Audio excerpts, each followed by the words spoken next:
प्यारे बच्चों, ये है आपके लिए सत्र 2022-23 क्लास 8 हिंदी लेवल 2 का पेपर। तो चलिए इसका सॉल्यूशन देखते हैं। अगर आप इवनिंग शिफ्ट के हैं तो आप इसे हेल्प ले लीजिए, क्योंकि काफ़ी हद तक पेपर सिमिलर आ रहा है। और मॉर्निंग शिफ्ट के अपने आंसर चेक कर लीजिए। अगर हम पेपर की बात करेंगे तो ज़्यादा टफ भी नहीं था और ज़्यादा ईजी भी नहीं था, नॉर्मल सा पेपर था, जिसे हम कह सकते हैं कि जिन बच्चों ने साल भर रेगुलर पढ़ाई की थी उनके पूरे नंबर 60 में से 60 आ जाएंगे। तो सबसे पहले आपके पास, जैसे आपको पता है, एक पैसेज होता है और पैसेज ये अनरीड पैसेज है। हालांकि ये जो कहानी है ये आपके इर्द की ही है, नीलकंठ नाम के कहानी है ये, है ना। तो यहाँ पर आपने इसे पढ़ा होगा, मोरनी का नाम, मोरनी और मोर की कहानी है, जिसमें मोर का नाम नीलकंठ है, मोरनी का नाम राधा रखा गया है। मोर का नाम नीलकंठ क्यों रखा गया? क्योंकि उसका जो कंठ है वो नीला था, है ना। तो इस तरह से यहाँ पर आपने क्वेश्चन देखा। और अब जो है पहला प्रश्न था कि मोरनी की गर्दन कैसी थी। तो मोरनी की गर्दन थी लंबी और धूप छाही। तो जिस बच्चे ने ये पेपर दिया मुझे, उसने बिल्कुल इसका सही आंसर किया है, लंबी और धूप छाही। उसके बाद अगला है मोर की सहचारिणी कौन है। तो ये जो प्रश्न ही गलत है, यहाँ पर लिखना चाहिए कि मोरनी का सहचर कौन है ना। तो मोर की सहचारिणी तो राधा थी, है ना। तो यहाँ पर इन्होंने राधा कोई ऑप्शन दिया ही नहीं, तो इसके अकॉर्डिंग आपका नीलकंठ ही सही होगा। लेकिन यहाँ पर मोर की जो सहचारिणी है वो राधा है। अब अगला है, हम बहता जल पीने वाले मर जाएंगे भूखे प्यासे, कहीं भली है कटुक निबोरी कनक कटोरी की मैदा से। ये 7th क्लास का पेपर है, जो कहानी है, कविता है ना। तो यहाँ पर लिखा कि पक्षी कैसा जल पीना चाहते हैं। तो पक्षी आपका जो है वो बी ऑप्शन करेक्ट है, बहता जल पीने वाले हैं। उसके बाद है, कवि ने कटुक निबोरी को किससे भला बताया है। तो कहीं भली है कटुक निबोरी कनक कटोरी की मैदा से, जो कनक कटोरी के अन्न से, ऑप्शन नंबर गा है। उसके बाद आपके पास कुछ प्रश्न आ रखे हैं। तो ये प्रश्न ग्रामर से थे। पहला था कि निम्नलिखित में से संज्ञा पहचानिए। तो संज्ञा मैं आपको थोड़ा सा अच्छे से समझा देता हूँ। ये जो यह है ये सर्वनाम है, लाल आपका विशेषण है और ये मोटा लिखा हो, मोटा विशेषण है। तो दिल्ली आपका क्या है, वो यस संज्ञा है ना, दिल्ली संज्ञा है। अब दिल्ली जातिवाचक संज्ञा है कि व्यक्तिवाचक संज्ञा है, मुझे कमेंट सेक्शन में बताइए, जातिवाचक है या व्यक्तिवाचक है। अगला सवाल है, काला घोड़ा दौड़ रहा है, वाक्य में विशेषण पहचानिए। तो विशेषण संज्ञा और सर्वनाम की विशेषता बताते हैं। यहाँ पर जो काला है, काला शब्द है, वो क्या है आपका विशेषण है, राइट। उसके बाद रुपये का बहुवचन बताइए। तो रुपया एक है और बहुत सारे रुपये, तो ग ऑप्शन आपका करेक्ट है। निम्न में से कौन सा शब्द पुल्लिंग है। ओ, बड़ा मज़ेदार सवाल है। पुल्लिंग है तो पुल्लिंग अक्सर बच्चे गलती कर जाते हैं, पुल्लिंग कौन सा है, स्त्रीलिंग कौन सा है ना। भैया अगर मैं कहूँ इंसानों की बात करूँ तो आप पहचान जाओगे पुल्लिंग और स्त्रीलिंग। लेकिन अगर हम निर्जीव वस्तुओं की बात करें तो कैसे पहचानोगे। फिलहाल यहाँ पे हम देखेंगे, जो बाला है वो लड़की को कहते हैं, पुल्लिंग नहीं है। सुता भी लड़की को कहते हैं, पुल्लिंग नहीं है। और नाइन भी आपका कोई शब्द ही नहीं है ना, नाइन। तो ये भी शायद नाई की पत्नी को नाइन कहा गया इन्होंने। जो नायक है ना वो हीरो है, तो ये आपका पुल्लिंग है, ये करेक्ट आंसर आपका का है। और बाकी नायक की स्त्रीलिंग क्या होगी, तो मुझे आप कमेंट सेक्शन में नायक की स्त्रीलिंग जरूर बताएं। अगला आपके पास है, पहली बोलती फिल्म आला मारा। तो जब सिनेमा ने बोलना सीखा, इस पार्ट का नाम है। और यहाँ पर पिक्चर का जो कहानी का थोड़ा सा इन्होंने रखा आपके लिए, एक गद्यांश है। अब प्रश्न आ गया, पहली बोलती फिल्म का नाम बताइए।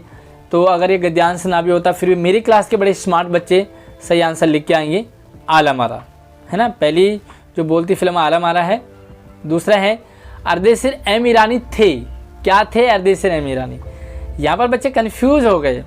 जो अर्देशीर एम ईरानी है वो फिल्मकार थे, लेकिन यहाँ पे लिखा हुआ फिल्मकार, तो यार मिसप्रिंट है ये, फिल्मकार। आपका ग ऑप्शन बिल्कुल करेक्ट रहेगा, जिन्होंने ग को लिखा है। अर्देशीर ने हॉलीवुड की कौन सी फिल्म देखी थी। तो हॉलीवुड की कौन सी देखी थी भाई, यस उनका था सो बोट, है ना। और अगला है, अर्देशीर ने किसके आधार पर अपनी फिल्म की पटकथा बनाई।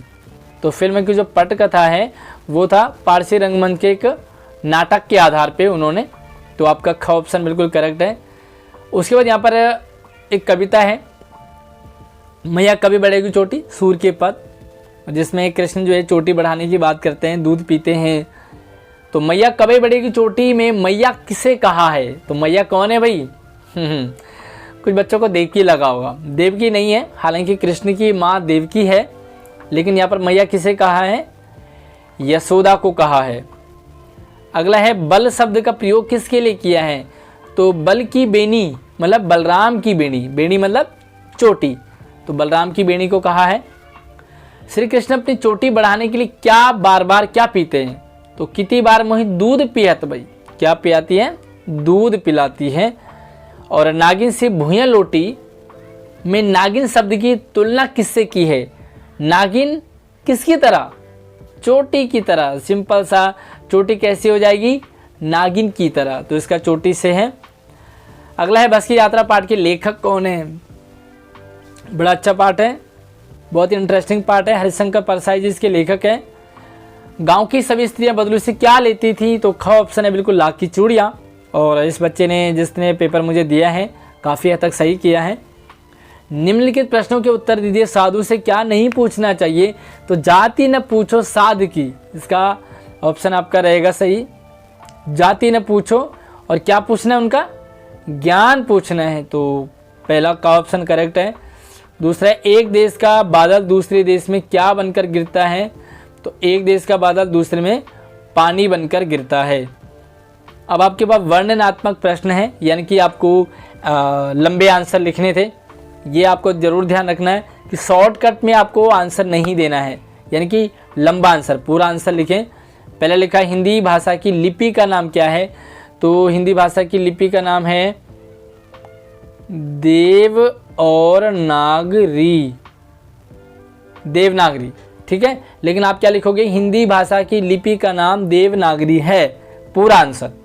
दूसरा है बेउपसर्ग लगाकर शब्द बनाइए, तो बहुत सारे शब्द है, बेईमान, बेशक, बेहया, बेनाम, है ना।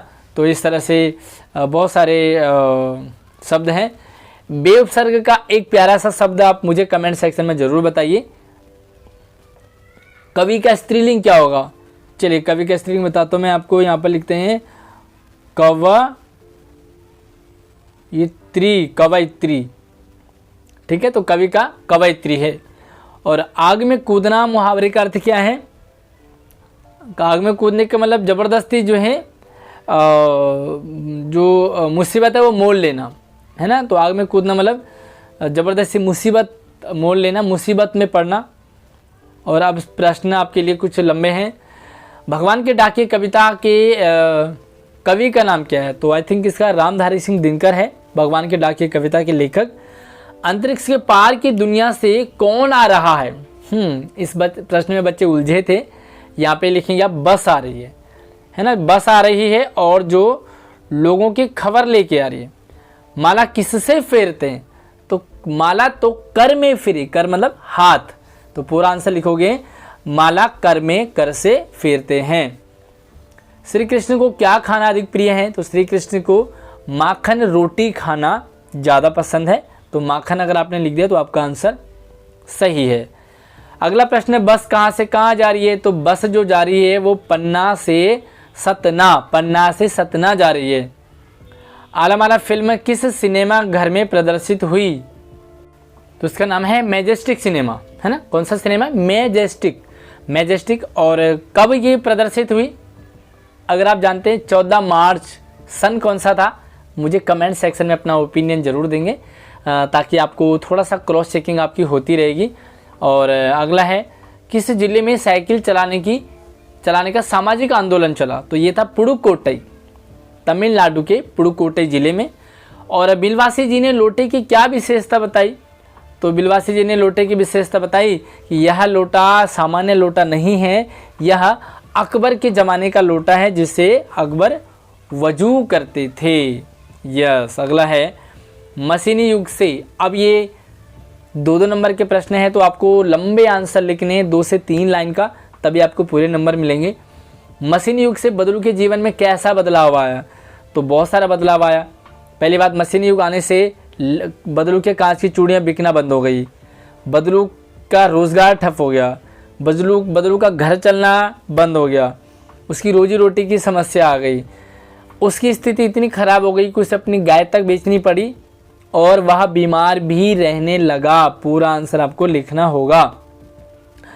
अगला है, जब पहली बोलती फिल्म प्रदर्शित हुई थी आलम आरा, तो उसके पोस्टर पर कौन कौन से वाक्य लिखे थे? तो वाक्य लिखे थे शायद 69, है ना। तो 69 मुर्दा इंसान जिंदा हो गए हैं, वे बोल रहे हैं, 100% बोल रहे हैं, हिल रहे हैं, बातें कर रहे हैं, उन्हें बोलते हुए देख सकते हैं। इस तरह से वहाँ पर आपको लिखना था। साइकिल आंदोलन से पुडुकोट्टई की महिलाओं के जीवन में कौन कौन से बदलाव आए? वाह, क्या मज़ेदार क्वेश्चन है। बहुत सारे बदलाव आए। साइकिल आंदोलन से पुडुकोट्टई की महिलाओं के जीवन में बहुत सारे बदलाव आए। पहले वो पुरुषों पर निर्भर रहते थे, अब वो पुरुषों पर निर्भर नहीं रहते हैं, अब और ज़्यादा कमाई करते हैं, अपना खर्चा बचाते हैं। सबसे इम्पोर्टेंट चीज़, उन्हें आज़ादी का अनुभव हुआ, उन्हें फ्रीडम मिला, है ना। तो बहुत सारे आर्थिक निहितार्थ भी थे, कुछ पर्सनल भी थे, आत्मसम्मान की बात थी, है ना। अगला है, अंग्रेज के सामने बिलवासी जी ने लाला झाऊलाल को पहचानने तक से इनकार क्यों कर दिया? तो मेरी क्लास में जितने बच्चे हैं ना, उनने सब ने बहुत मज़ेदार इसका आंसर लिखा होगा, क्योंकि मैंने आपको पढ़ाते हुए बताया था कि जो लाला झाऊलाल है ना, उन्होंने इसलिए इनकार कर दिया क्योंकि उन्हें अंग्रेज़ को कहानी बतानी थी। अगर पहले ही बिलवासी जी पहचान जाते लाला झाऊलाल को, तो अब अंग्रेज बिलवासी जी पे भरोसा नहीं करता, है ना। तो दुश्मन का दोस्त बनना हो तो दोस्त को दुश्मन तो बनाना ही पड़ेगा। तो इसलिए उन्होंने इनकार कर दिया, ताकि जो एक कहानी बताई जाए अकबरी लोटे वाली, और अकबर जो अंग्रेज़ है उससे पैसे वसूले जाएं, उसे मतलब बेवकूफ़ बनाया जा सकता है, ये आप कह सकते हैं। लोगों ने शाम वाली बस से सफ़र नहीं करने की सलाह क्यों दी? तो लोगों ने शाम वाली बस से सफ़र करने की सलाह इसलिए नहीं दी क्योंकि वो बस जो है ख़राब थी। उस बस का इतिहास बड़ा ख़राब था। जब भी वो गया, रो रो के गया, लोग परेशान हुए। हर बार उसका टायर ख़राब, स्टीयरिंग ख़राब, पेट्रोल की टंकी ख़राब, शीशे ख़राब, सीट ख़राब, हर पूरी चीज़ ख़राब थी। इसलिए लोगों ने कहा कि इस बस से जाना, सफ़र करना सही नहीं है। तो प्रश्न नंबर 12 में आपको 3 प्रश्न करने हैं और 4 प्रश्न दे रखे हैं। पहला सवाल है, भगवान के डाकिये कौन सा संदेश बांटते हैं? तो भगवान के डाकिये जो है वो एक देश का भाप दूसरे देश में पानी बरसाते हैं, साथ में कहीं की सुगंध को कहीं बेचते हैं। तो ये क्या, एक तरह से प्यार, मोहब्बत और अपनापन बांटते हैं, है ना। इन पे कोई पैसा नहीं लगता, नहीं ये कोई पक्षपात करते, निस्वार्थ भाव से प्रेम बांटते हैं, अपनापन बांटते हैं, है ना। अगला है, यह सबसे कठिन समय नहीं, कविता में कवयित्री कैसा संदेश देना चाहती है? तो आपके ऊपर आपको कवि का स्त्रीलिंग बनाने के लिए कहा था। तो यहाँ पर देखो, अगर आप थोड़ा सा समझदार होते तो यहाँ पर देखो कवि का स्त्रीलिंग कवयित्री यहाँ पर आ गया है ना।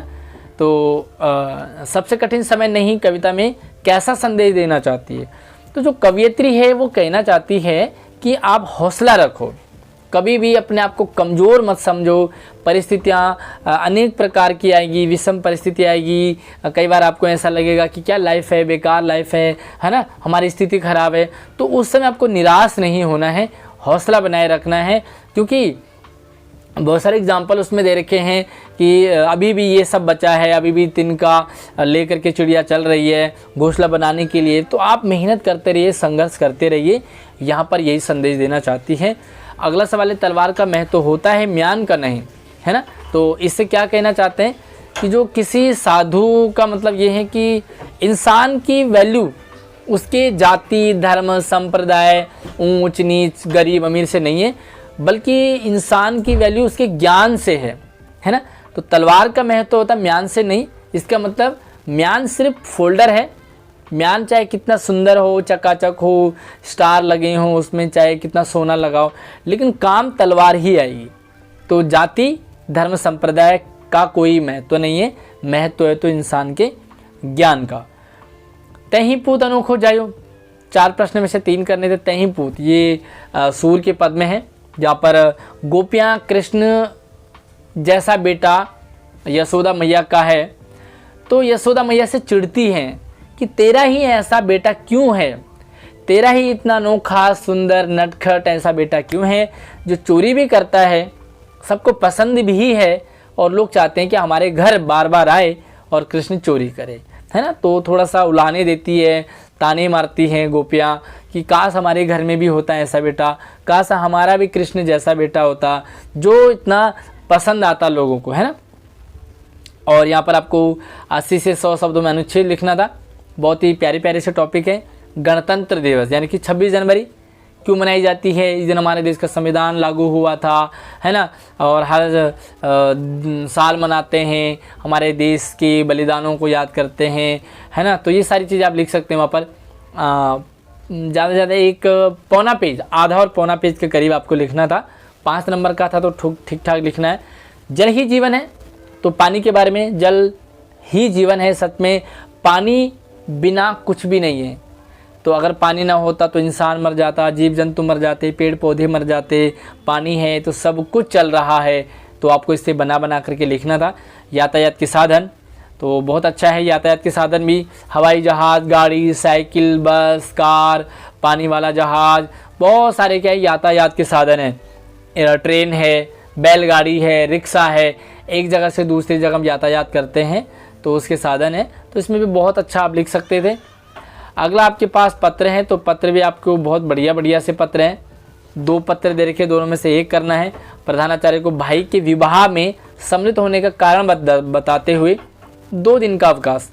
तो सेवा में श्रीमान प्रधानाचार्य या प्रधानाचार्य महोदया, है ना, अपने स्कूल का नाम लिख करके विषय लिख देते हैं कि भाई की शादी में जाने के कारण 2 दिन का अवकाश पत्र। महोदय संवेदन निवेदन इस प्रकार है कि मेरे भाई की शादी दिनांक इतने को तय हुई है, हमारे पूरे परिवार को वहां जाना पड़ रहा है, हमारे परिवार को जाना ही जाना पड़ेगा। इसलिए आपसे विनम्र निवेदन है कि दिनांक किसी भी 2 दिन लिख सकते हैं आप। 25/3/2023 से 26/3/2023 तक 2 दिन का अवकाश हमें प्रदान कीजिएगा और अपनी डिटेल के साथ आप लिख देंगे। नीचे ऊपर औपचारिक पत्र है, नीचे अनौपचारिक है। वार्षिक परीक्षा की तैयारी की जानकारी देते हुए अपने पिताजी को पत्र लिखेंगे। तो आपका एनुअल एग्ज़ाम हो रहा है।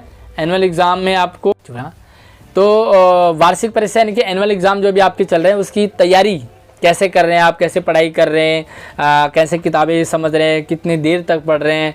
साथ में देखो परम पूज्य पिताजी, सप्रेम नमस्कार सब कुछ आप आदाब सत श्री अकाल जो भी लिखें। अनौपचारिक है, इसमें थोड़ा हालचाल पूछ लो पिताजी को, कैसे हो आप, उम्मीद करूँगी आप सब स्वस्थ होंगे, बढ़िया होंगे, है ना। तो पत्र लिखने का खास कारण ये है कि मेरे पेपर होने वाले हैं जिसकी मैं तैयारी कर रहा हूँ।